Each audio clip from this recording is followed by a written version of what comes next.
Like, I didn't need to do that. That was the interesting part. I didn't need to do that, but I had never run a business like this before. Yes, okay, eventually I wound up becoming a passive owner, but here's what it took. I didn't go in thinking I want to work as little as possible and make as much as possible. So I think if that's your intention, you're probably doomed for failure and you probably should not do it.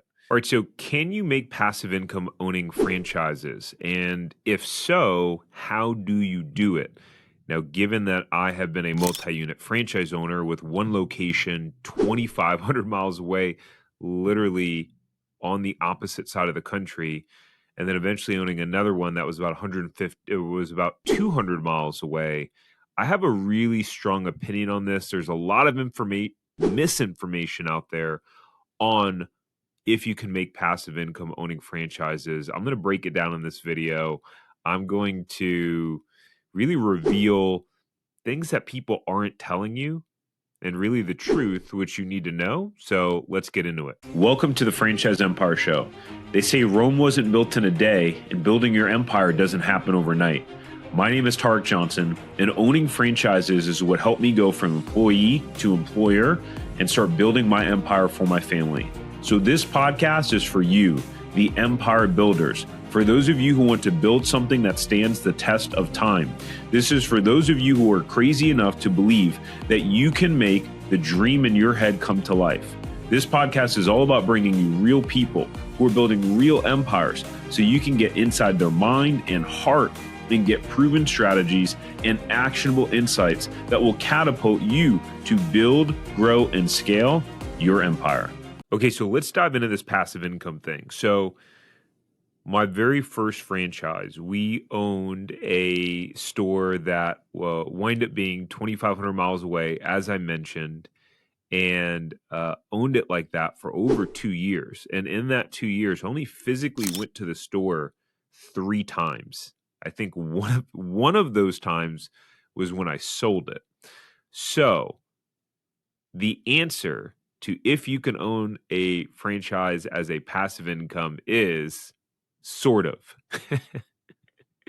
And let me explain why that is. So in franchise terminology and speak, they call it, as opposed to like passive income, they call it semi-absentee or absentee. So semi-absentee is like you're involved in the business, like part-time, maybe 10, 15 hours a week, whatever it is.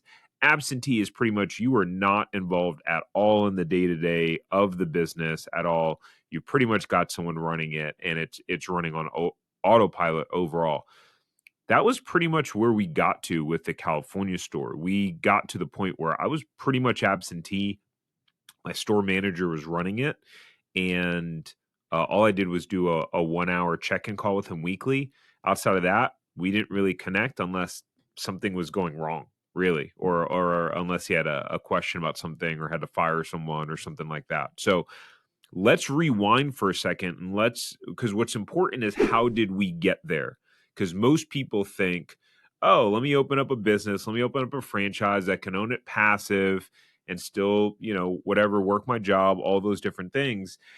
And I think, honestly, this is a little bit of a pipe dream that, unfortunately, a lot of franchisors promote. There's a lot of franchise brokers and franchise consultants that are promoting it. And a lot of them know that overall it's bullshit. And it's just not the reality of what will happen. So, like, I want to give you the straight talk of how I got there, because the backstory is important. And then I'll lay it all out for, hey, if eventually you want to be a passive owner or an absentee owner, what does that look like and how you do it, right? So let me just caveat with this first, which is, over the years, I've started to surround myself with more and more entrepreneurs and meet entrepreneurs that are way more successful than me. And one of the common things that I see with some of the most successful entrepreneurs that I know is that they are very actively involved in their business, or at least for the first, 5, 6, 7 years. They're like, they enjoy working, they enjoy their business. So they're not trying to be absentee. And part of the reason why their businesses wind up running so well and being so profitable is because they are so involved. My intention with this podcast is to help you build your empire. If you've gotten a single piece of value, one of the best ways you can help me and the podcast is to simply press the like button on YouTube. Lastly, share this podcast. Share it with someone who you know who is an empire builder. Imagine the impact you can have by helping them learn something that can build their business and empire. People will associate the value they got from this information from you, the person that shared it with them, all because you shared it with them. I appreciate you and your support. Let's get back to the episode. So let's rewind. So my wife and I, we've signed our first franchise agreement in 2015. And when we signed our first franchise agreement, the shopping center that we signed a lease on, in a few months later was a dirt lot. Like literally, there's no irrigation in the ground. Like it was just a plot of land. So it took the developer over 2 years to get it all built out. So we signed our franchise agreement, I think March of 2015. We didn't start our build out until about mid-August of 2017. So about 2.5 years later, that's when we started the build out. Like finally, the building and the shopping center was built, and then we had to build out a store to make it look like a store. And so we then wound up opening November 2017. What happened was between that time, that 2.5 years of signing our franchise agreement, my wife and I decided we don't want to live in California anymore, that we wanted to move back to the East Coast to be on the coast where our family was. A lot of my wife's family is in Florida, and we wanted to go start our own family. And so we were now left with this dilemma of we got this store that we're building out, we're about to start construction on, and we're going to move. And so I had never run a business like this before. I didn't know what the heck I was doing. All I had was a trail of failed businesses in my wake of starting, different things, landscaping business, t-shirt business, MLM businesses, ebook publishing, everything that you can imagine. And so, and I had promised my wife we wouldn't fail. I had taken out a $300,000 home equity line of credit on our home in order to get this thing up and running. So failure wasn't an option. So I tried to sell it, but it's hard to sell a business that isn't built yet. So wasn't able to sell it, and it was like, all right, I guess I'm going to have to make sure that I'm going to have to put us in a position to run this thing remotely. Fortunately, I guess it was a blessing in disguise. I'm just realizing this now. Our house took a long time to sell. It took like a year to sell because we were up in the mountains, 5 acres. It was like a kind of a very unique buy, and we had it overpriced. So I decided that, well, since we're going to move across the country and I'm going to have to leave my job anyways, let me just leave the job, oversee the store getting built and getting it up and running properly. So that's what I did. So this is where the caveat comes in, tying this back to making passive income, right? So, fast forward, a year after that of opening the location, and I'll tell you what went into that is, yes, okay, eventually I wound up becoming a passive owner, but here's what it took. So I did not need to oversee the construction because that was pretty much turnkey. We had a great general contractor who had built 50 of our same exact stores over the year, and he owned one too.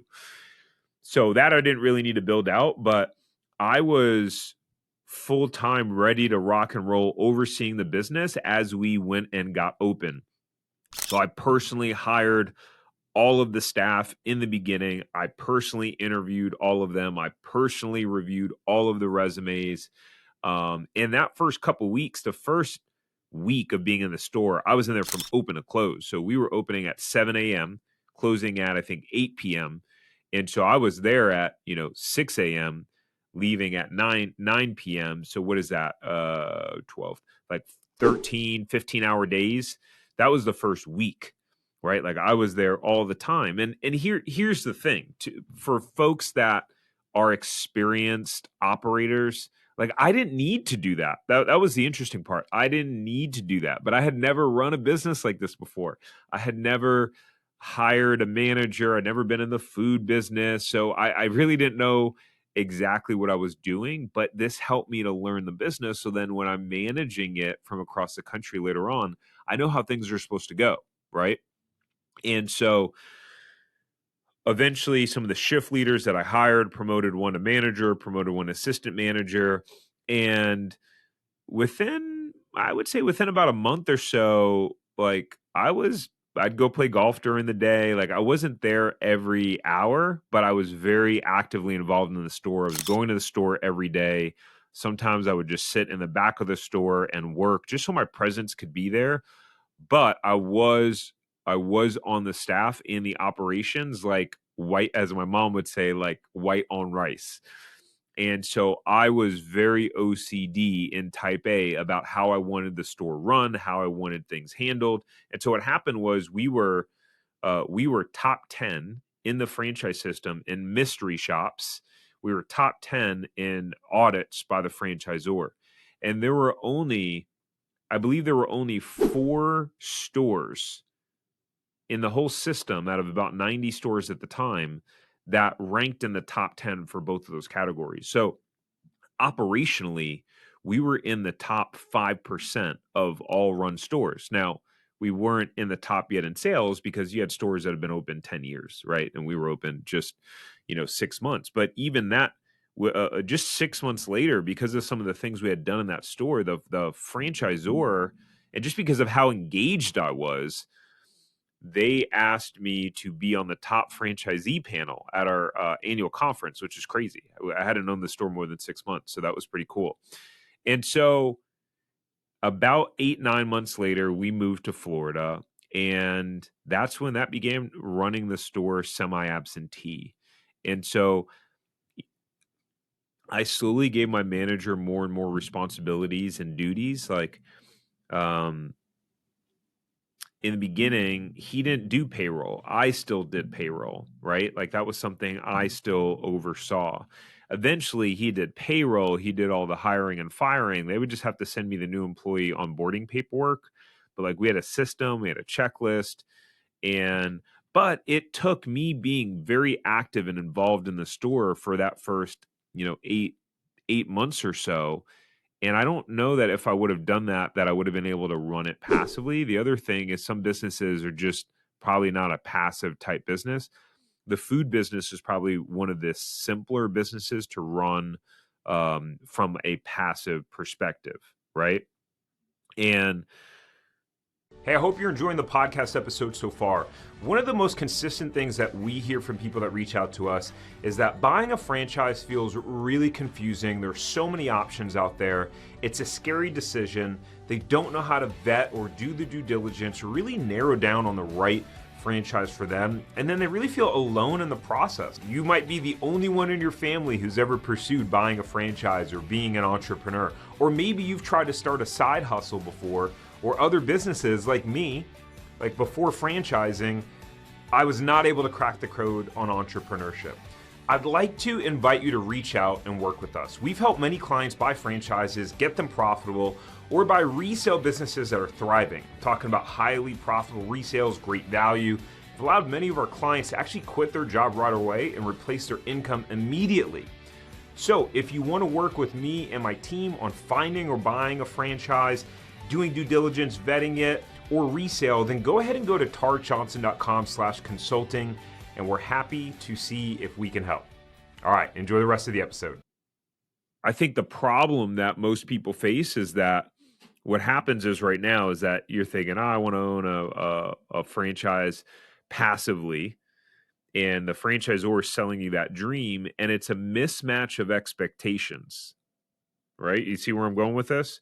Because you're thinking, I want to go in and work as little as possible and make as much money as possible. And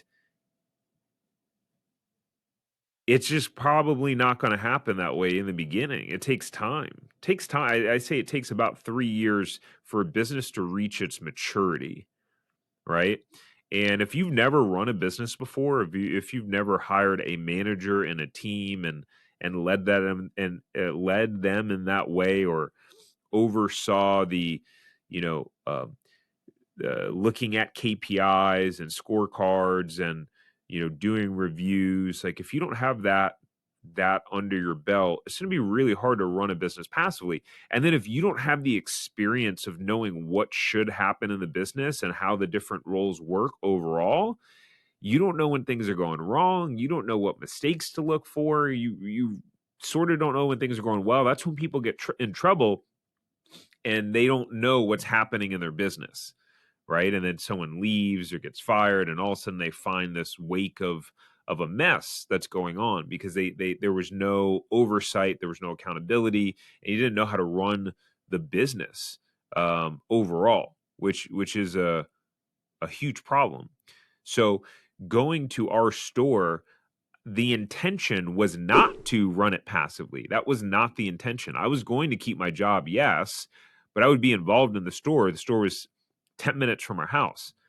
So I didn't go in thinking I want to work as little as possible and make as much as possible. So I think if that's your intention, you're probably doomed for failure, and you probably should not do it. What your expectation should be is, I'm going to work my tail off for the first year to 2 years. Because, okay, everyone sells the dream of work less in business ownership. The reality is, in the beginning, you will work more. You can eventually get to the point of where you work less and you have more flexibility and lifestyle, etc. Here's the thing, though.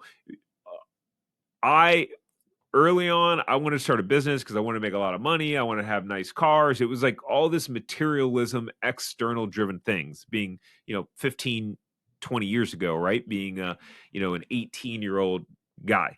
Now with a family and, a wife, 2 kids, like, yes, I still want material things. I just actually bought a Range Rover Sport SVR, which is a 550 horsepower Range Rover, which is just incredible. The growl just sounds super cool. Um, so yeah, I like those things, but that's not what drives the decision and the, like, intentions overall. So, and back then, I'm thinking I want to be able to live the beach lifestyle and have a business where someone's running it and just sit back and make passive income. Most of the time, the concept of passive income is just a myth overall, again, in the short term. And so what happens is, when I was working in the corporate world and I did not enjoy my work, like, so you may be in a situation right now where you're thinking, I want to work less because you're not in love with what you're doing. But, when you own a business where you love the business, you may not love all aspects of it. You never will. But when you're just excited and you're like, man, I own this business, I really just enjoy this overall, you're not trying to work less. That's not a goal anymore. It's really, I think what you really want is flexibility. What you really want is control over your time. What you really want is to be able to do what you want when you want, to not ask for time off. That's really what you want. And so when you get that, your goal isn't anymore to not work as much. If that makes sense. Hopefully this is making sense, right?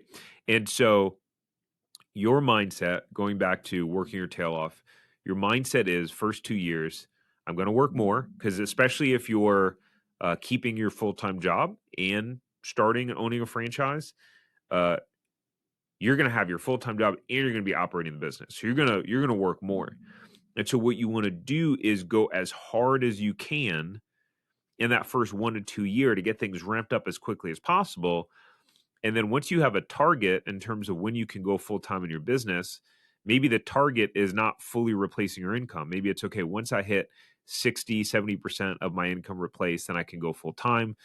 Once you do that, you can, in theory, your business will start to perform better because you're putting more time and energy into it, overseeing different things, etc. And so that could be the goal or plan.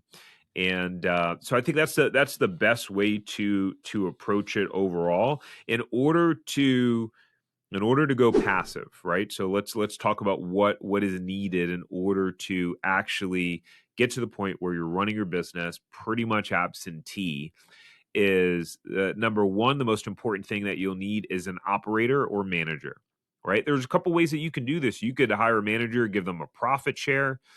They need to have some sort of incentive, right? The managers need to be incentivized, not just have a pure salary, but they need to have an incentive based on what it is that you're wanting them to accomplish in the business. So, as an example, my manager, I built out my own quarterly incentive program for him that was based on hitting a certain percentage of labor cost. I wanted our labor cost to be 25% or lower. I wanted our food cost, I think, to be about 25% or lower. And I wanted us to have a certain amount of reward activations, meaning people signing up for our loyalty program, like the when you enter your phone number or scan the key card or whatever. And we wind up being number one and we would toggle between number one and number two in the entire franchise system with loyalty signups. Now, part of that was we were a new store, but we were really aggressive and I had those guys trained. I created scripts for them. I would test them on the scripts. So like this is what being an owner operator does, right? You can get things running tight like a well-oiled machine. And so, anyways, back to what you need is you definitely need a manager. They've got to be incentivized on key metrics that you want them to hit. So typically you want one for sales, you want one around customer experience or reviews or satisfaction, you want some around marketing, etc. So you design that. And it's important that you hire a manager that can work well with people because in your absence, people, other team members in your business will either stay or leave solely because of the manager. If everyone's butting heads with the manager, the turnover can be just absurd. It can just be insane. So, what you want to do is hire a manager that has great people skills. Now, when I had my manager at my initial store, he wasn't the best with people skills. He was a young guy. He was like 23, 24 years old at the time. So he just didn't have that experience under his belt or how to navigate and deal with that.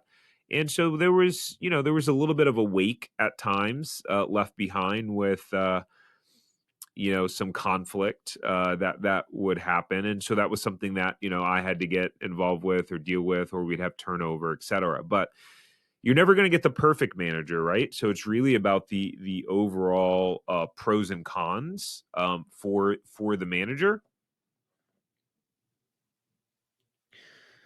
So overall pros and cons, right? And so there, as long as they have 80% of what you need, then you're good to go, right? You can start to train and develop on certain skill sets. Here's what is required: trust and integrity. You If you can't trust your manager, and not because like you're just paranoid, which in the beginning I was a paranoid um uh uh paranoid, what do they call it, micromanager, right? And that's just because I was scared. That typically comes out of fear, right? When the owner or whoever is not trusting. We had 300 grand into this investment into the franchise out of our home. So if I had to micromanage, I was going to micromanage. I didn't care. Like this was going to work.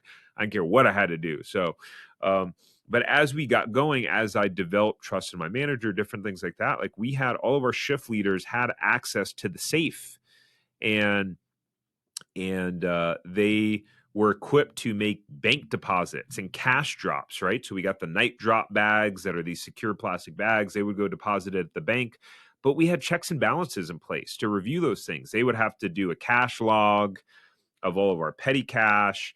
And we had the point of sale reports that would say how much cash we received in the day. I would input that manually into a report. That was one of the things that I would do. So I'd be able to see on a day-to-day basis, like, hey, we took in X number of cash, but this is how much that got deposited. What happened here? And we didn't have any issues there. Not at that store. At the other store, yeah, that was just that was a fun thing overall. But Anyway, so you have to trust your manager. That's super important. And then you as an owner, what you need to do is learn how to delegate, right? Because most most of us haven't run a business before, and even if you've been in the corporate world, managing a team is different when it's your own business and you've got hundreds of thousands of dollars in loans at risk, right? So learning how to properly and effectively delegate and go, okay, what is my role? What's the role of my manager? And what I recommend is the manager that you hire, you want to have some of you want to hire some of your weaknesses, right? So if you're really good at sales and marketing, you want to hire someone that's strong in operations. If you're strong in operations, you want to hire a manager that is good in sales and marketing, and vice versa, right? You want to hire your weakness overall, and then you need to create systems. So like we had, a scorecard overall where I would meet with the manager weekly, okay, and we would measure what was the labor at, what was our food cost at, and how many rewards members did we get for that week, and we would measure against those things. And so that weekly meeting was key. What I noticed was if I ever had a time where I got lax and I canceled our weekly meeting or we missed one or two in a row, that's when problems would happen. That's when we start getting customer complaints. So the more that you're on it as an owner and have that short check and balance in place, the more you're going to be able to run your business as an absentee, semi-absentee owner successfully. So if you enjoyed this episode, make sure to subscribe. We do some solo podcasts like this where I give you the ins and outs of everything you need to know about buying, running, owning, scaling your franchise empire. We also have epic podcast guests on here who have built huge franchise empires. We've had people who have owned 30 something Dunkin' Donuts. We've had someone on here who's owned 30 something Sonic franchises. We've had people that run $5 million a year home service based franchises. Just some really, really epic stuff. So make sure to subscribe, hit the like button. Let me know what you thought about this episode, if there's any topics that you want to see. And I'll look forward to seeing you on the next one. Hey, before we go, thank you so much for listening to this episode. Please subscribe here on YouTube if you haven't already. And the biggest thank you that you could ever give me is to share this episode with someone who you think will benefit. That means that we can share this message with more people and hopefully positively inspire them like we have you. So thank you. And until next time, go build your empire.